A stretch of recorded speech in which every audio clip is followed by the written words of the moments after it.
Hi, AJ Hartley here, novelist, Shakespeare professor, fan of Japanese rock and pop and various things. And in the absence of anything new that particularly caught my fancy, I thought I would take today to talk about an older Atarashii Gakko song from, 2019. It's off the second album.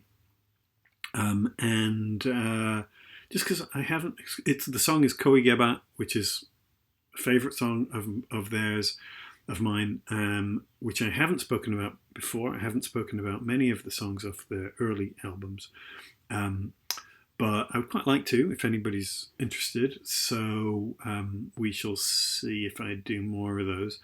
I really like their new material, but I do miss this sort of jazzier, more organic sound on the first couple of albums. Of their work with the HZM, the Z Trio. So I thought I would dig into this and do a little unpacking. I hope you like it. I hope you find it interesting, and at the end I'll ask for recommendations and comments and things like that. All right, thanks. Enjoy. For anybody who hasn't listened to you all before, what would be the first song you recommend that they listen to? 恋ゲバにするわ。恋ゲバっていう曲があります。恋ゲバ。恋ゲバ。恋ゲバ。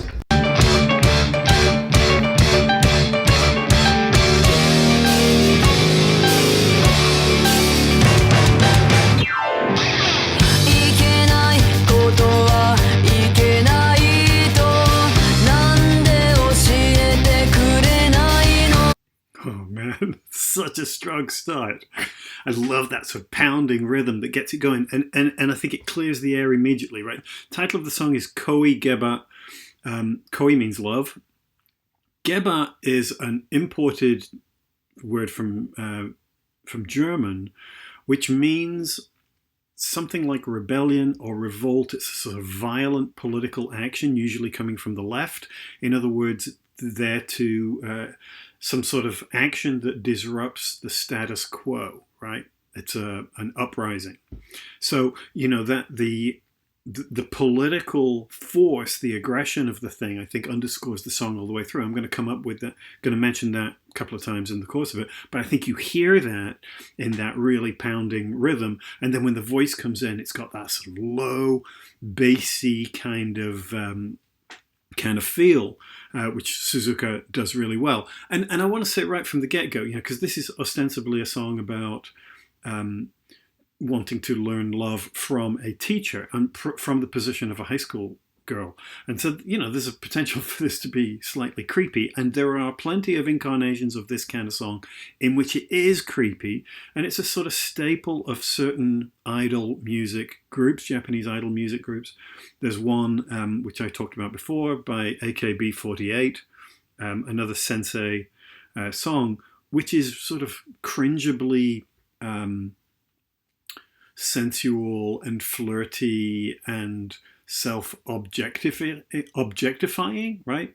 This is a totally different kind of song, and I think you hear that right away. This is not a sort of playful, innocent, flirtatious kind of song. It's quite aggressive. You hear that right away. And the lyric go, Ikenai koto wa ikenai ito, nande oshiete kurenai no. So why won't you tell me about the forbidden things, the prohibited things, the things I'm not supposed to learn? Why can't I learn about those? Why won't you tell me about those?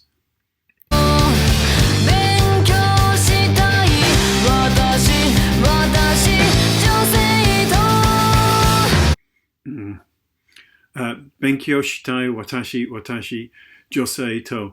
I'm just a good female student. I'm a female student. I think good is implied, who wants to learn. Benkyou shitai meaning to do your study, to want to learn. Joseito means I think it's a senior. Is it specifically senior? I'm not sure, but it's a female student in high school. I'm using the official music video for this because most of the live performances that they've done recently tend to cut the song in half. They just do the sort of the first verse and the chorus, and then the sort of latter part and they miss some of the stuff which I think is more interesting, at least to a Japanese audience. But it does mean that we see a little less of the band and more of this sort of intercut scenes of a student and a teacher, which I could do without personally. But what those scenes do, as this sort of recurring scene of the elevator suggests, is that there's this sense of a sort of claustrophobic intimacy, right? Because it can't be public.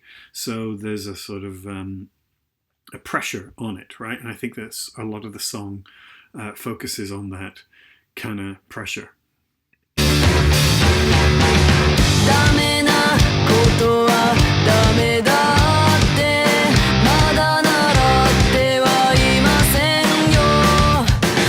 Yeah. ダメなことはダメだって、まだ習ってはいませんよ. So again, I haven't learned of the forbidden or the bad things yet, right? So again, following up from the previous thing. And I love the sort of the finger wag that Suzuka does, because, you know, there's a slightly sort of ironic frame, I think, to the whole thing. Not as ironic as some of their other songs. This is I think it's their fourth single, and it's the one immediately before Otonna Buru, which is much more ironic, but continues some of the same thematics, right? Both of these are songs about the upper levels of adolescence and the desire to sort of transition into adulthood. And so I think that the two songs are kind of in dialogue with each other.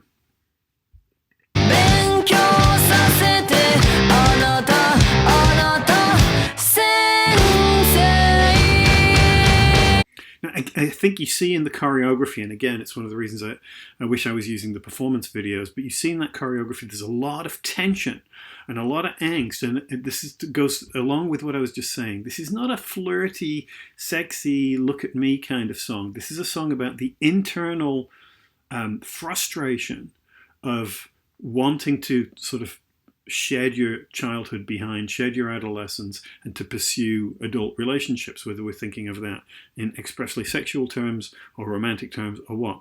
In some ways, it's less important. It's not a clearly sexual song, you know. Benkyo sasete anata sensei. So let me learn from you specifically, sensei, right? At no point in the song does it suggest that there's a particular attraction to the teacher, right? It's just that the teacher is a sort of figure of authority, but also a figure of adulthood from whom you can learn these things. Well, we're learning all this other stuff, right? And we're going to get to that in a second. Learning all these other things in school, but a lot of the things that are crucial to a sense of being adult is withheld from us. That's what it's about.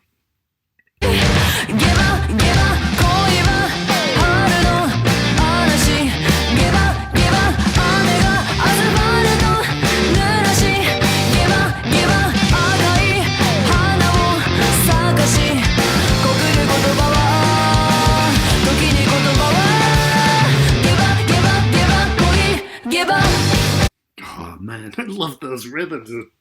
They're driving, especially when it moves into that double time thing, which I'll get to in a second. So, as I said, this is the title of the song is Koi Gebba. So Gebba, and as I said, Gebba means revolt, rebel. And then Koi wa haru no arashi. Love is a spring stream, right? So it's something that bursts its banks, right? You think about the sort of I guess late spring, early summer monsoons in Japan, where suddenly this rain comes out of nowhere, and all the towns in Japan have these mostly dry concrete creek riverbeds, you know, which suddenly fill up. So it's this sense of a sudden outpouring of emotion, right? But something powerful that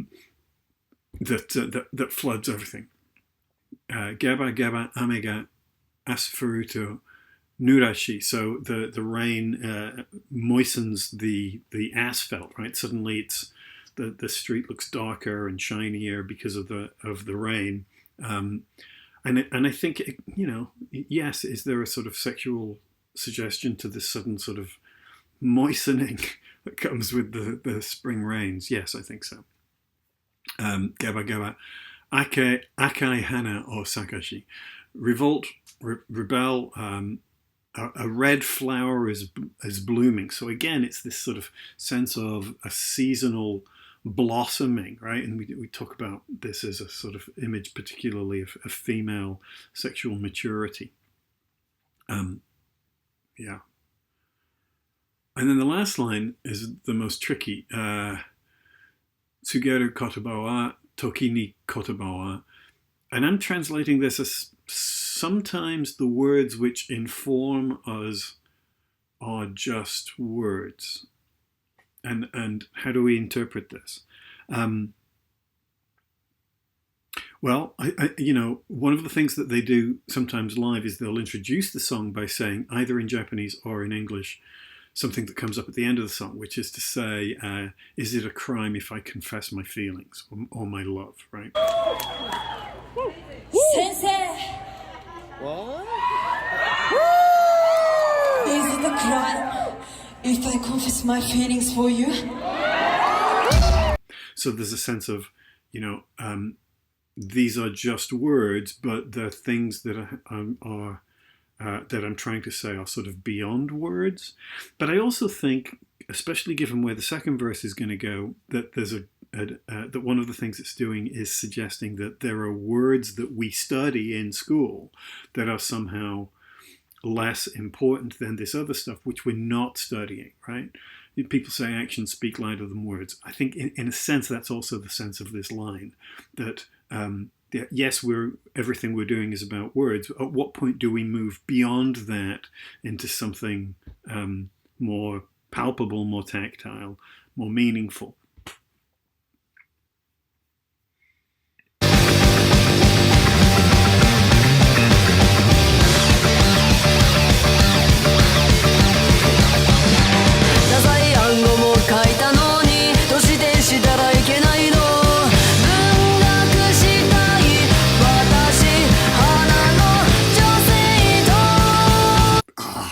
This is my favorite part of the song. It's one of the reasons I get frustrated by the fact that it's frequently cut from the live performances. And one of the reasons I love it so much is because of what they do with tempo here. So you notice, incidentally, that we're getting a lot of sort of upward fist movement. I said that, the use of the word Gebba is a political term, right? So we're talking about a love revolution, but it is framed, however playfully, as a kind of violent political act, which is why I think we keep seeing those fists go up, right? It's like a chanting, marching crowd. So, and then we hit this next verse section, and this is where things sort of get a little bit more complicated. Dazai ango mo kaite no ni doshite shitara ikenai no. So, although I write like Dazai and Ango, why isn't it working for me? Why doesn't it work? So this verse is loaded with references to mid-20th century Japanese novelists and poets. And I think they're there for a couple of reasons. One, because they're the kind of Japanese literature which is being studied by high school students, right? So we're reading about all this stuff. But then most of the writers who get listed here in the song all come from the same or similar schools of thought, and they tend to be part of this sort of decadent post-Second World War 40s, 50s movement towards celebrating things that didn't formally get celebrated, including a lot of relationship stuff. And they are often, the writers are also sort of left-leaning politically, right? That there's a sense of breaking the old mold of what was considered respectable Japanese literary and social culture, which they saw as part of the things that led into the Second World War, right? So Dazai and Ango are examples of these writers. We're going to get a couple more in a second. So we're talking about Osamu Dazai, we're talking about Ango Sakaguchi, we're talking about Ryonosuke Akutagawa in a second, and also Soseki Natsume, All of these are writers from this same period, and I think part of what the singer is saying is that I'm reading all this stuff, and it's about all this sort of passionate, intense feelings, but I can't actually act on any of it. Bungaku shitai watashi hana no onna. Actually, it doesn't say onna, it says joseito again. The online lyric that I found said onna seito, which a girl student, but she actually uses the term joseito, which is more standard for a female student. Bungaku shitai watashi. So I want to be literature. I want to be part of the literature. I don't just want to read it. I want to be what the literature is about. Bungaku means literature, right? Watashi hana no seito. So I'm the girl, the flower that's blossoming or trying to blossom or wanting to blossom in the way that happens in these stories. But what I particularly like about this is the way that these names are thrown at you double time. And the song deliberately sort of wrong foots the listener, because it cuts from the double speed to half speed and back in ways that completely throws off the sort of metrical patterning of the lyric. And it conveys that sense of, again, that angsty, anxious, frenzied, intense feeling, right? And it's very adolescent, right? The sense of the enormity and the urgency. I have to have this, and I have to have it now, and I don't understand why not. Why I can't get that. This is what I mean about, it's not a flirty, playful, sexy kind of song. It's about the feeling of the anxiety and the frustration that drives it. And listen to that shift in pacing here.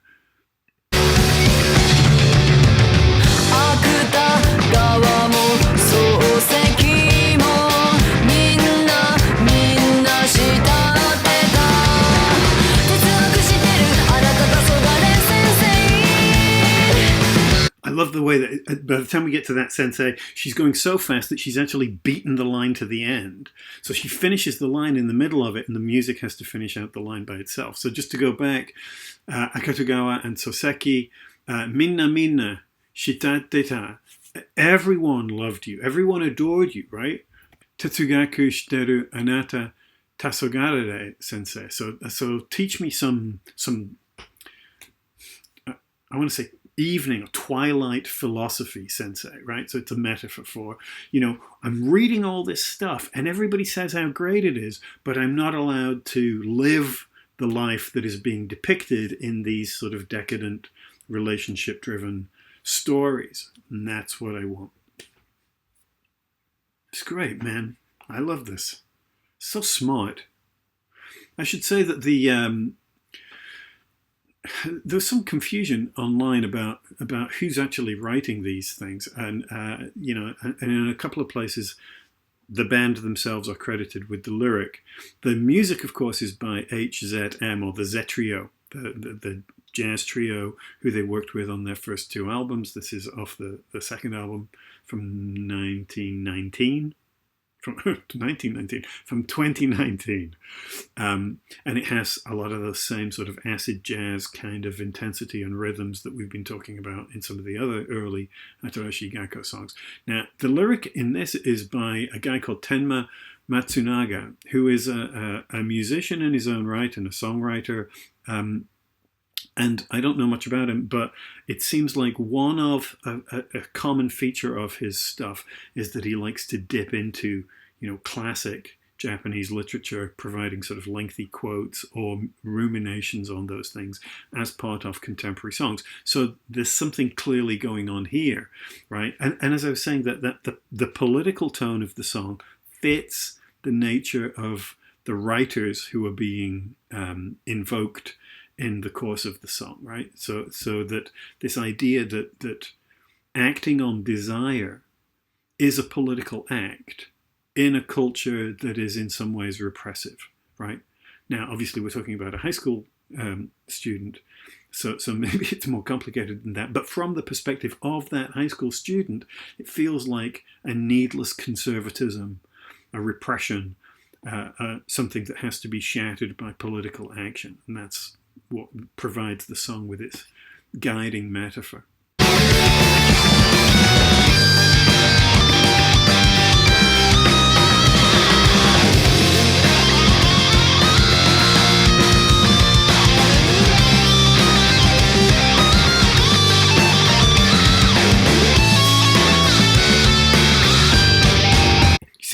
this is not a romantic song. It's not a sensual song in that sense.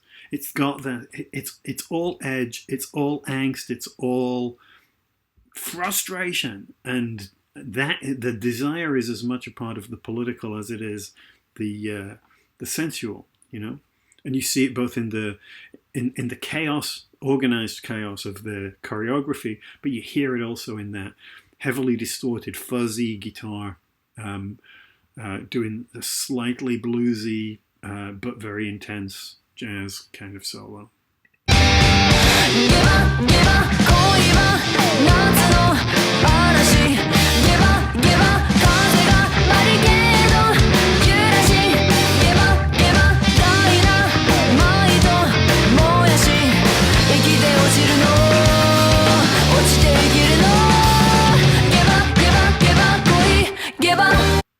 And it shifts.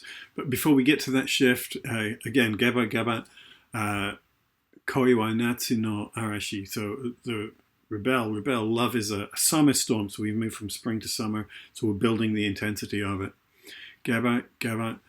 And again, the online lyric that I found said Gebba fu ga barricado yurashi. But it's not fu, it's kaze.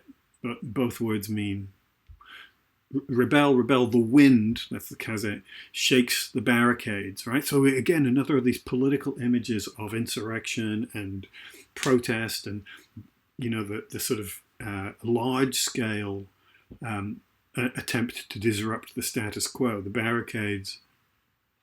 Gebba, dai no maito muyashi. Rebel, the now, most of the online stuff, translations that I've seen, said dynamite is burning. I suspect it means the dynamite is ignited and ready to explode, right? Pending explosion. So this is happening. It's taking place. It's just a question of when it actually blows. Ikite ochiru no, ochite ikiru no. So live and fall and live. It's an interesting phrase, right? That when you live, you risk making a mistake or falling somehow in some other sense, or falling in a sort of moral sense, becoming a fallen person, a fallen woman, as people used to say. But also, the process of falling is the way that you are kind of know you're alive. If you always live in a sort of safe, non-risk environment, then you're missing out on all the stuff that brings the richness of life, right? Which is, I think, is what she's saying. That yes, she's being a good student, but it's time to sort of step out of that and to risk failure in order to experience life as an adult.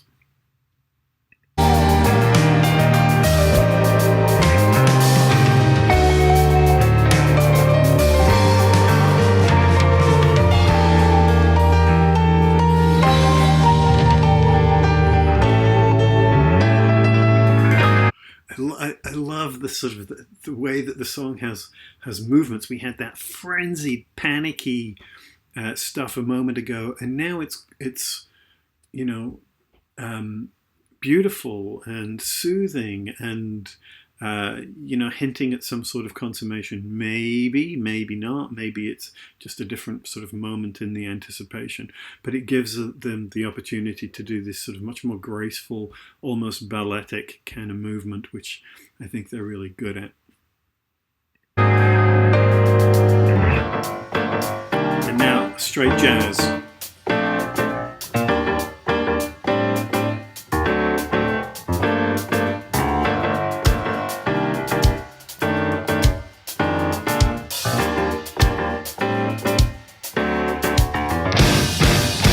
Okay, so I have to comment on this because it's a feature of all their performances. This moment where Suzuka leads Canon forward from the rest of the group and then uses the rhythm of the drum to these sort of repeated mid-riff punches, which eventually Canon then returns against Suzuka. And it's a strange image in some ways, but it suggests again the sort of the violence and the passion of what the song is about. and that sense of the way that the frustration diverts itself outwards through acts of aggression. Again, it's a very adolescent kind of feeling, turning your frustrations on other people. But also, I think there's a sense in which all four girls, in some ways, are really one girl in terms of the presentation of the song, so that the violence against another member of the group is really violence against self. Yeah, I think that's the idea, that we're literally beating ourselves up over these either unrequited or unacted upon feelings.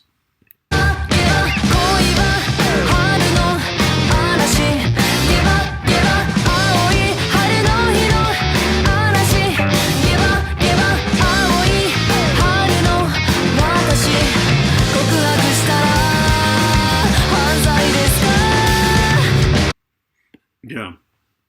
So we come back after that sort of mellow instrumental break, picks up the snappy, jazz club rhythms. Gebba Gebba Koi wa Haru no Arashi. So again, revolt, love is a spring storm. Gebba Gebba Aoi Haru no Hi no Arashi. So rebel, storm on a blue spring day, as in, so it's a spring day with a bright blue sky. And I think the idea also is sort of like out of the blue, right? The way that, again, it's this sudden wham storm that seems to come out of nowhere. Gebba Gebba Aoi Haru no Watashi. So rebel, the blue springs version of me. I am the blue spring, I think, kinda, right?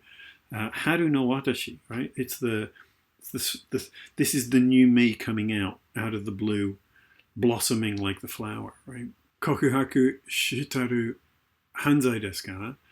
Is it a crime if I confess, or if we confess, or you confess, as is often the case in Japanese songs? The pronouns are not there, so I don't know if it's, well, as I say, she starts, Suzuka in performance will often start the song by saying specifically, I confess.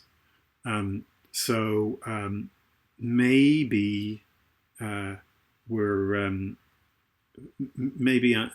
it's me rather than us, but yeah, it's not absolutely clear.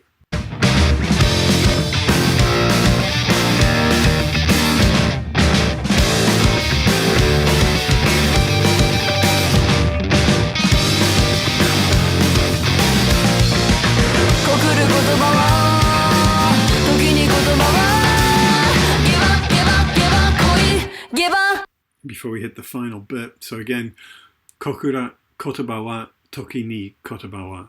So again, sometimes the words that inform are just words. Now it follows on from the previous question about, is it okay for me, is it a crime if I confess my feelings?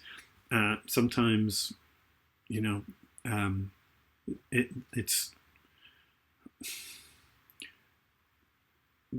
it's just language, but we have to sort of convey this somehow. So again, I think this is somewhat in tension with the idea of we're reading words in these books, but not allowed to act on them. But I also have to use words to confess my feelings in order to move beyond words into that sort of action. I think that's what we're getting at. And then we finish.